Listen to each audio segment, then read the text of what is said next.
ಸಿಬಿಐಗೆ ಕೊಡ್ತಾರಾ ಅನ್ನುವಂತಹ ಪ್ರಶ್ನೆ. ಈಗ ಬಿಜೆಪಿ ನಾಯಕರು ಸಹಜವಾಗಿ ಸಿಬಿಐ ತನಿಖೆಗೆ ಕೊಡಿ ಅಂತ ಆಗ್ರಹಿಸ್ತಾ ಇದ್ದಾರೆ. ಸಿಟಿ ರವಿ ಅವರು ಹೇಳ್ತಾ ಇದ್ದಾರೆ, ಈ ವಕ್ಫ್ನ ಹಗರಣ, ವಕ್ಫ್ನ ವಿಚಾರ ಎಲ್ಲವೂ ಕೂಡ ಸಿಬಿಐ ಇಂದ ಇನ್ವೆಸ್ಟಿಗೇಷನ್ ಆಗ್ಬಿಡ್ಲಿ ಅಂತ ಹೇಳ್ತಿದ್ದಾರೆ. ಆದ್ರೆ ಸಿಬಿಐಗೆ ಕೊಡೋರು ಯಾರು? ಸಿಬಿಐಗೆ ಪತ್ರ ಬರೀರಿ ಅಂತ ಅವ್ರು ಹೇಳ್ತಿದ್ದಾರೆ. ಪತ್ರ ಬರೆಯೋರು ಯಾರು? ಇದನ್ನ ಸೀರಿಯಸ್ ಆಗಿ ತೆಗೆದುಕೊಂಡು ಏನಾಗಬಹುದು ಅನ್ನೋದು ಸದ್ಯಕ್ಕಿನ ಪ್ರಶ್ನೆ. ಆಯೋಗ ಏನು ಶಿಫಾರಸು ಮಾಡಿದೆ, ಈ ಒಂದು ವರದಿಯನ್ನು ಸಲ್ಲಿಕೆ ಮಾಡಿದೆ. ಅಲ್ಪಸಂಖ್ಯಾತ ಆಯೋಗ ಹಿಂದಿನ ಅಧ್ಯಕ್ಷರು ಸರ್ಕಾರಕ್ಕೆ ಸಲ್ಲಿಸಿರುವ ವಿಶೇಷ ವರದಿಯ ಶಿಫಾರಸುಗಳನ್ನು ಸಚಿವ ಸಂಪುಟದ ನಿರ್ಣಯಕ್ಕಾಗಿ ಮಂಡಿಸಲಾಯಿತು. ಕರ್ನಾಟಕ ಅಲ್ಪಸಂಖ್ಯಾತರ ಆಯೋಗದ ಹಿಂದಿನ ಅಧ್ಯಕ್ಷರು ಸರ್ಕಾರಕ್ಕೆ ಸಲ್ಲಿಸಿರುವ ವಿಶೇಷ ಮನವಿಯ ಶಿಫಾರಸುಗಳನ್ನು ದಿನಾಂಕ 3/3/2016 ನಡೆದ ಸಚಿವ ಸಂಪುಟ ತಿರಸ್ಕರಿಸಿದೆ. ಇವತ್ತು ಸಿದ್ದರಾಮಯ್ಯನವರು ಹೇಳ್ತಾರೆ, ಮುಖ್ಯಮಂತ್ರಿಗಳು ಹೇಳ್ತಾರೆ, ಏನು ನನ್ನ ಮೇಲೆ ಆರೋಪ ಬಂದಿದೆ ಅಂತೇಳಿ ಇವತ್ತು ಸಿಬಿಐ ತನಿಖೆ ಮಾಡಿಸ್ಲಿ ಪ್ರಧಾನಮಂತ್ರಿ ಮೋದಿ ಅವ್ರಿಗೆ ಹೇಳಿ ಅನ್ನುವ ಮಾತನ್ನ ಮುಖ್ಯಮಂತ್ರಿಗಳನ್ನೇ ಉಲ್ಲೇಖ ಮಾಡಿದ್ದಾರೆ. ಒಂದು ಸಂತೋಷ ತರ್ತಕ್ಕಂಥ ಸಂಗತಿ ಅಂತ ಹೇಳಿದ್ರೆ, ಈ ನಾಡಿನ ಗೌರವಾನ್ವಿತ ಮುಖ್ಯಮಂತ್ರಿಗಳಿಗೆ central bureau of investigation CBI ಬಗ್ಗೆ ಬಹಳ ವಿಶ್ವಾಸ ಬಂದಿರತಕ್ಕಂಥದ್ದು ತುಂಬಾ ಸಂತೋಷ ತರ್ತಕ್ಕಂಥ ವಿಚಾರ. ಆದ್ರೆ ಇದರ ನಡುವೆ ನಾನು ಇವತ್ತು ರಾಜ್ಯದ ಮುಖ್ಯಮಂತ್ರಿಗಳಿಗೆ ನಾನು ಮಾತನಾಡಲಿಕ್ಕೆ ಇಚ್ಛಪಡ್ತೇನೆ, ಸವಾಲನ್ನು ಕೂಡ ಹಾಕ್ತಾ ಇದ್ದೇನೆ. ಇವತ್ತು ನನ್ನ ಮೇಲೆ ಇವತ್ತೇನು 150 ಕೋಟಿ ಇವತ್ತು ಆರೋಪ ಮಾಡಿದ್ದಾರೆ, ಅದ್ರ ಬಗ್ಗೆನೂ ಕೂಡ ತನಿಖೆ ಆಗಲಿ. ಜೊತೆಗೆ ಇವತ್ತೇನು ಅನ್ವರ್ ಮಾನಪ್ಪಾಡಿ ಇಂದಿನ ಚೇರ್ಮನ್ ಕೊಟ್ಟಿರ್ತಕ್ಕಂಥ ವರದಿಯ ಮೇಲೆ ಉಪಲೋಕಾಯುಕ್ತರೇನು ತನಿಖೆ ಮಾಡಿ ಅವರು ಕೂಡ ವರದಿ ಸಲ್ಲಿಸಿದ್ದಾರೆ. ಆ ವರದಿ ಬಗ್ಗೆನೂ ಕೂಡ ಸದನದಲ್ಲಿ ಚರ್ಚೆ ಆಗಿ ಅದನ್ನು ಕೂಡ ಸಿಬಿಐ ತನಿಖೆ ಕೊಡ್ಲಿ. ಅದರ ಜೊತೆಗೆ ಏನು ಪಾಪ ಮುಖ್ಯಮಂತ್ರಿಗಳು ನಿನ್ನೆ ನನ್ನ ಬಗ್ಗೆ ಏನು ಹೇಳಿಕೆ ಕೊಟ್ಟಿದ್ದಾರೆ, ಅವ್ರ ಬಗ್ಗೆ ನನಗೆ ಆಕ್ರೋಶ ಇಲ್ಲ, ಕೋಪ ಇಲ್ಲ. ಇವತ್ತೇನು ಮುಖ್ಯಮಂತ್ರಿಗಳು ಸಹ ನನ್ನ ಮೇಲೆ ಆರೋಪವನ್ನು ಹೊರಿಸಿದ್ದಾರೆ, ಅದ್ರ ಬಗ್ಗೆ ನನಗೆ ಆಕ್ರೋಶ ಇಲ್ಲ. ಅದರ ಬದಲಾಗಿ ಮುಖ್ಯಮಂತ್ರಿಗಳ ಬಗ್ಗೆ ನನಗೆ ಅನುಕಂಪ ಬರ್ತಾ ಇದೆ. ಹಗರಣಗಳ ಸರಮಾಲೆಯಲ್ಲಿ ಸಿಲುಕಿ ಹಾಕಿಕೊಂಡಿರ್ತಕ್ಕಂಥ ಮುಖ್ಯಮಂತ್ರಿಗಳು ತಮ್ಮ ಕುಟುಂಬವತ್ತು ಮೂಢ ಹಗರಣದಲ್ಲಿ ಒಂದು ನಿಮಿಷ ಮಾನ್ಯ, ನಾನು ಈಡಾಗಿಲ್ಲ, ಮನ ಸಭಾಕೀಯ ಭಾಷಣ ಬೇರೆ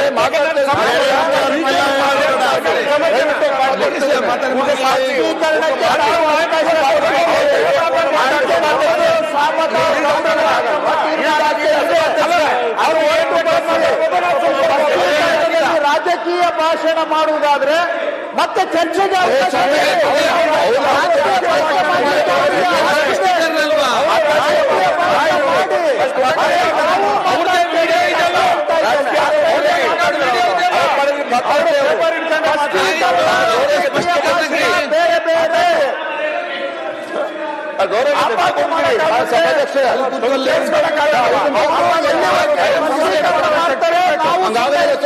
ಆರೋಪ ಮಾಡಿದ್ದಾರೆ.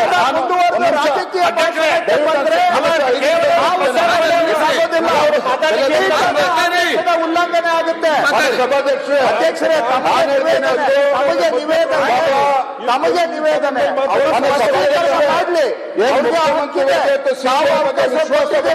ಸರ್ಕಾರ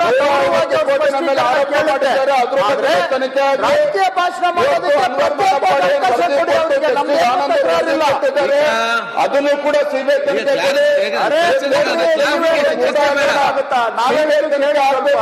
ರಾಜ್ಯದ ಉಚ್ಚ ನ್ಯಾಯಾಲಯದಲ್ಲಿ ಚರ್ಚೆ ನಡೀತಾ ಇದೆ.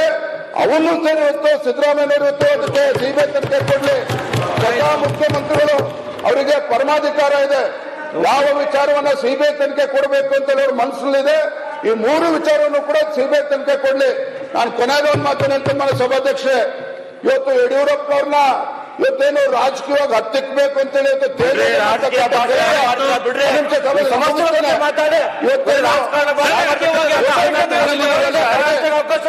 ಯಾರು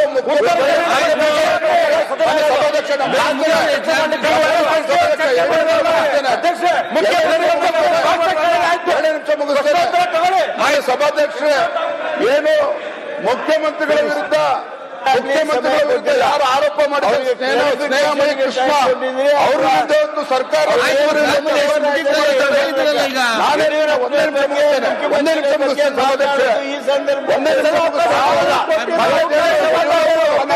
ದುರುಪಯೋಗ ಮಾಡ್ಕೊಳ್ತಾ ಇದ್ದಾರೆ.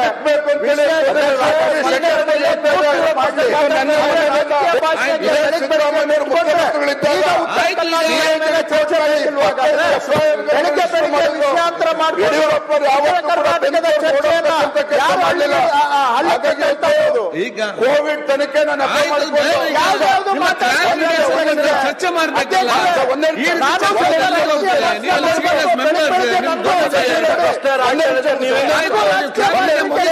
ಅವಕಾಶ ಕೊಡಿ.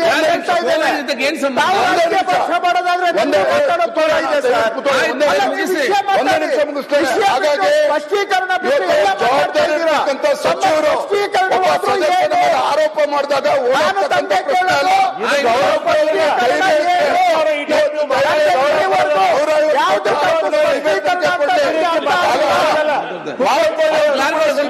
ಕೂಡಲೇ ಮೂಢ ವಿಚಾರನು ಕೂಡ ಸಿಬಿಐ ಮಾಡಲಿ ಆರೋಪ ಮಾಡಿ ಇಟ್ಟಂಡ್ ಮಾಡ್ತಕ್ಕಂಥ ಕೆಲಸ ಮಾಡಕ್ಕಲ್ಲ ಸದನ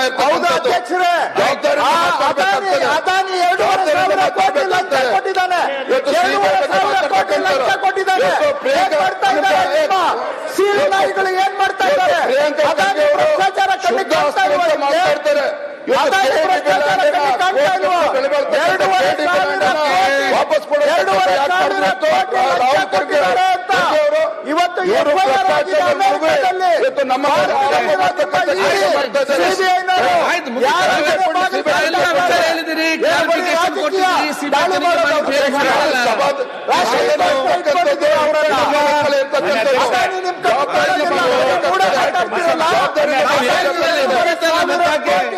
ಲಂಚ ಕೊಟ್ಟಿದ್ದಾರೆ.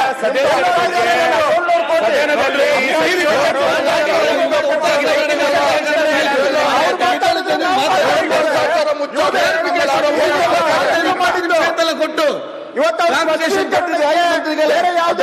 ಏನ್ ಸಂಬಂಧ? ಅದೆಲ್ಲ ಒಂದು ನಿಮಿಷ ಅಲ್ಲ ಸರ್ ಅಧ್ಯಕ್ಷರೇ,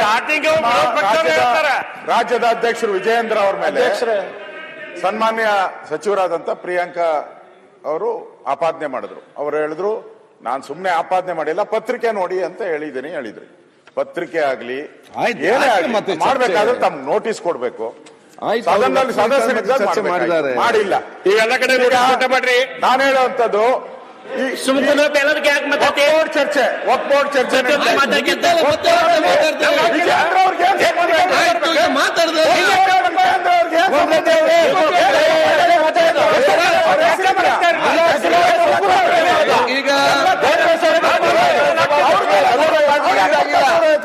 ಈಡಾಗಿಲ್ಲ ಅವರು ವಾಪಸ್ ಕೊಡಿಸಬಾರ್ದು.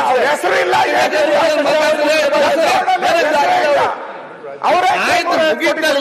ಮತ್ತೆ ನೀವು ನನ್ನ ಹಾಕಿ ನಾನು ಉತ್ತರ ಕೊಡ್ಲಿಲ್ಲ. ಈಗ ನಾನು ಚರ್ಚೆ ಮಾತಾಡ್ತಾರೆ. ಇಲ್ಲ ಕ್ಲಾರಿಫಿಕೇಶನ್ ಕೊಟ್ಟಿದ್ದಾರೆ. ಮತ್ತೆ ನೀವು ಚರ್ಚೆ ಮಾಡಿಕೊಂಡು ಇದೇ ಚರ್ಚೆಲ್ಲ ಬೇರೆ ನೋಡಿ. ನೀವು ಚರ್ಚೆ ಮಾಡ್ಕೊಂಡು ಹೋಗ್ಬೇಕಾದ್ರೆ ಎಷ್ಟೊತ್ತು ಕೂಡ ಚರ್ಚೆ ಮಾಡಿ ಕ್ಲಾರಿಫಿಕೇಶನ್ ಕೊಟ್ಟು ದೂರ ಮಾಡಿ ಚೆನ್ನಾಗಿ ಉತ್ತರ ಕರ್ನಾಟಕದ ಆ ಒಂದು ವಿಚಾರ ಇಚ್ಛೆ ಇದ್ರೆ ಸಮಾಧಾನದ ಕೂತು ಚರ್ಚೆ ಮಾಡಿದ್ದಾರೆ. ಸಚಿವರು ಬೇಜವಾಬ್ದಾರಿ ಅಂತಾರೆ, ಹೆಸರು ಹೇಳಿದ್ದಾರೆ, ನಾವು ಹೇಳ್ಬೇಕಲ್ಲ. ಇಲ್ಲ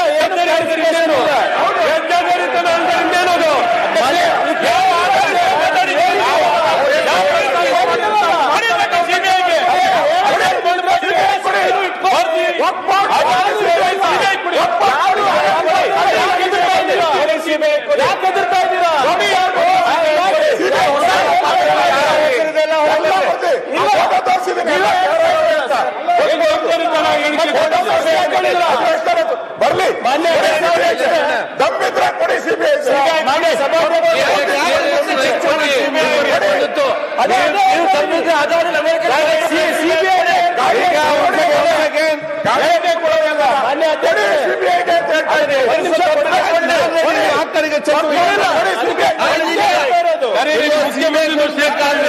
ಒಂದು ನಿಮಿಷ ಇಲ್ಲ ಅಶ್ವಥ್ ನಾರಾಯಣ್ ಮುಖ್ಯಮಂತ್ರಿ ಒಂದ್ ಸೆಕೆಂಡ್ ಮಾತಾಡಿದ ಕೇಳಿ. ಒಂದ್ ಸೆಕೆಂಡ್ ಈಗ ಒಂದ್ ಸೆಕೆಂಡ್ ಮಾತಾಡಿದ ಕೇಳಿ. ಪ್ರಿಯಾಂಕಾ ಖರ್ಗೆ ಅವರು ಪತ್ರಿಕೆ ಒಟ್ಟಿಗೆ ಸೇರಿ ಲೆಟರ್ ಬರೆಯುವುದು ಚರ್ಚೆ ಮಾಡಲಿ.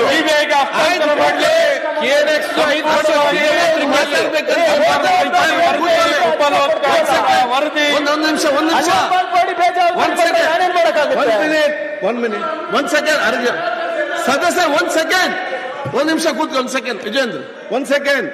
ಈಗ ನಿಮ್ಮ ಈ ಒಂದು ಅತ್ಯುತ್ತಮವಾದ ಸಂಸದೀಯ ನಿಮ್ಮ ನಡವಳಿಕೆಗಳು, ನಿಮ್ಮ ಎಲ್ಲ ಈ ಚರ್ಚೆಗಳನ್ನು ಮತ್ತು ನಿಮ್ಮ ಪ್ರಜಾಪ್ರಭುತ್ವ ವ್ಯವಸ್ಥೆಯನ್ನು ನೋಡ್ಲಿಕ್ಕೆ ಬ್ರಿಟಿಷಿಂದ ಜನ ಬಂದಿದ್ದಾರೆ, ಮೇಲೆ ಕೂತ್ಕೊಂಡಿದ್ದಾರೆ. ನಾನು ಸ್ವಾಗತಿಸ್ತೇನೆ. ಸೊ ನಿಮ್ಮ ಇದನ್ನೆಲ್ಲ ನೋಡಿ ಅಲ್ಲಿ ಹೋಗಿ ಹೇಳ್ತಾರೆ ಎಷ್ಟು ಚೆನ್ನಾಗಿ ಚರ್ಚೆ ಮಾಡ್ತಾರೆ, ಏನು ವಿಶೇಷವಾದ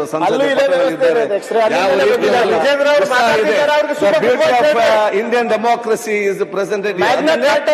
ವಿವಾದಗಳೆಲ್ಲ ಸ್ವಾಭಾವಿಕ. ಆದ ಕಾರಣ ನಿಮ್ಮ ಪರವಾಗಿ ಸ್ವಾಗತ. ಒಂದ್ ಸೆಕೆಂಡ್, ನಾನು ಸ್ವಾಗತಿಸ್ತೇನೆ ಅವರನ್ನು. Mr. Chandru Iyer, British Deputy High Commissioner to Karnataka. Mr. James Godber, Deputy Head of the Mission, British Deputy High Commissioner, Bangalore.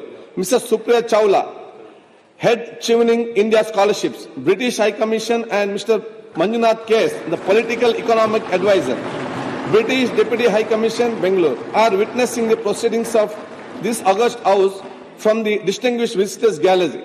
On behalf of the members and the people of Karnataka, I heartily welcome you all. Thank you. Okay. ಅಧ್ಯಕ್ಷರೇ ಹೇಳ್ಬೋದು sir, ಒಂದ್ ನಿಮಿಷ. ಹೌದು, ಕರ್ನಾಟಕದ ಬಗ್ಗೆ ಬೆಳೆದ ಒಂದ್ ನಿಮಿಷ ಸರ್. ನಮ್ಮ ಹೆಸರು ಉಲ್ಲೇಖಿಸಿದೆ ಸರ್, ಬೇಜವಾಬ್ದಾರಿ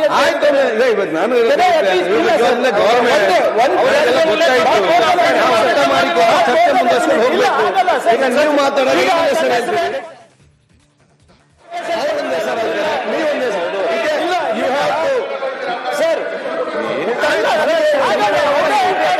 ಅಂದ್ರೆ ಗೌರ್ಮೆಂಟ್ ಇಸ್ ಲೈಯಿಂಗ್ ಅಂತ ಸುಳ್ಳು ಹೇಳ್ತಾ ಇದೆ, ಅದು ಸುಮ್ಮನೆ ಬಿಟ್ಬಿಡೋದು.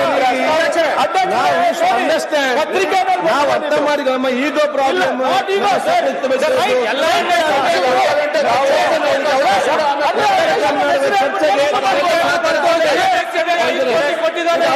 ನೀವೊಂದು ಮಾತಾಡ್ತೀರಿ, ನೀವೊಂದು ಕ್ಲಾರಿಫಿಕೇಶನ್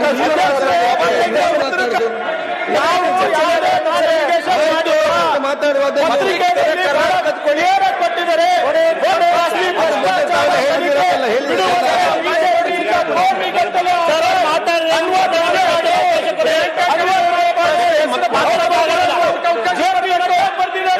ಅಮಿತ್ ಶಾ ಅವರಿಗೆ ಬರ್ದಿದ್ದಾರೆ, RSS ಮುಕುಂದ್ ಅವರಿಗೆ ಬರ್ದಿದ್ದಾರೆ.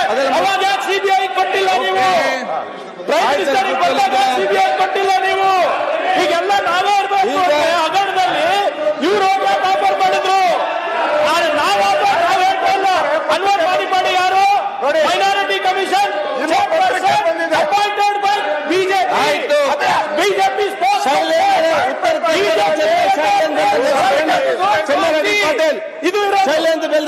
ಇದು ನಾವೇನ್ ಪಬ್ಲಿಕ್ ಡೊಮೈನ್ ಮಾಡಿ ಇಲ್ಲ, ನಾನು ಮಾಡಿಲ್ಲ ಸ್ವಾಮಿ. ಬಿಜೆಪಿ ಅಲರ್ಜಿ ಮಾಡಿರೋದು ಚರ್ಚೆ ಮಾಡಿ ಸಹಕರಿಸಿ. KNX ಎಂಡಿಗೆ 5 ಕೋಟಿ ಕೊಟ್ಟಿದ್ದಾರೆ, ಪೇಪರ್ನಲ್ಲಿ ಬಂತು.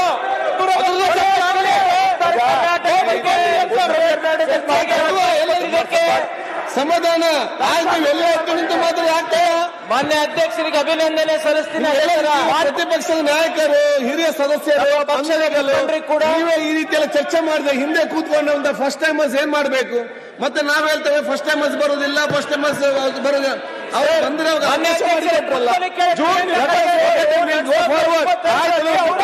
ಮುಂದೆ ಹೋಗುವ. ಕಾಂಗ್ರೆಸ್ ಯಾವುದು ಮಾತಾಡಿ. This is allegation by our own party people. ಮಾತಾಡಿ ಕೂತ್ಕೊಳ್ಳಿ.